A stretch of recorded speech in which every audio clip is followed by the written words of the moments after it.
Ito na ang araw na pinakahihintay ni Fiang Smith. Pagkatapos ng maraming paghihirap, sa wakas, magtatapos na siya sa senior high school.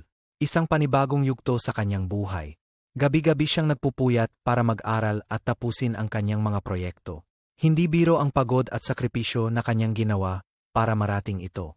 Naalala pa niya ang mga panahong nahihirapan siyang intindihin ang math. Pero hindi siya sumuko. Humingi siya ng tulong sa kanyang mga kaibigan at guro. Ang kanyang mga magulang ay palaging nandyan upang suportahan siya.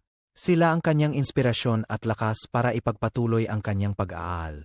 Ngayon, nakatayo siya sa entablado, handa nang tanggapin ang kanyang diploma. Puno ng pagmamalaki at saya ang kanyang puso. Ang kanyang mga kaibigan ay naroroon din upang ipagdiwang ang kanyang tagumpay.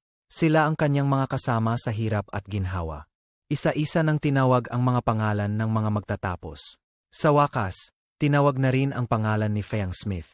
Umakyat siya sa entablado nang may ngiti sa kanyang mga labi. Ang kanyang mga magulang ay nagbubunyi mula sa audience. Tinanggap niya ang kanyang diploma at nakipagkamay sa mga opisyal ng paaralan. Ito ang simbolo ng kanyang pagsisikap at dedikasyon. Ipinagmamalaki siya ng kanyang mga guro. Alam nila kung gaano siya nagpursigi para makamit ang kanyang pangarap. Pagkatapos ng seremonya, nagkaroon ng maliit na salusalo para sa kanyang pamilya at mga kaibigan. Maraming nagbigay sa kanya ng regalo at pagbati. Sobrang saya niya sa lahat ng suportang natanggap niya. Nagbigay siya ng maikling talumpati para pasalamatan ang lahat ng tumulong sa kanya sa kanyang pag-aaral. Sinabi niya na hindi niya makakalimutan ang lahat ng kanyang natutunan sa senior high school. Ito ang magiging pundasyon niya sa kanyang paglalakbay. Nagpasalamat din siya sa kanyang mga kaibigan na palaging nandyan para damayan siya sa mga panahong mahirap. Ang gabing iyon ay punong-puno ng kasiyahan at pagmamahal. Hindi niya ito makakalimutan habang buhay. Sa wakas, nakamit na ni Fiang ang kanyang pangarap na makapagtapos ng senior high school.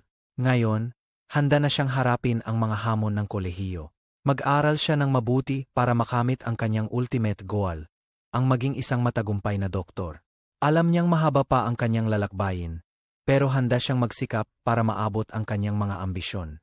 Ang kanyang graduasyon ay hindi lamang ang katapusan ng isang yugto, kundi ang simula ng isang panibagong paglalakbay. Si Fiang Smith, isang inspirasyon sa lahat ng mga kabataan.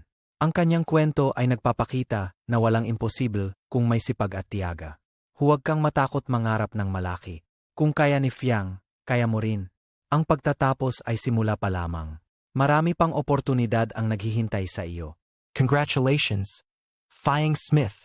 Ang iyong tagumpay ay aming ipinagmamalaki. Mula sa aming lahat, isang malaking pagbati sa iyong graduation day. Patuloy kang mangarap at tabutin ang iyong mga pangarap.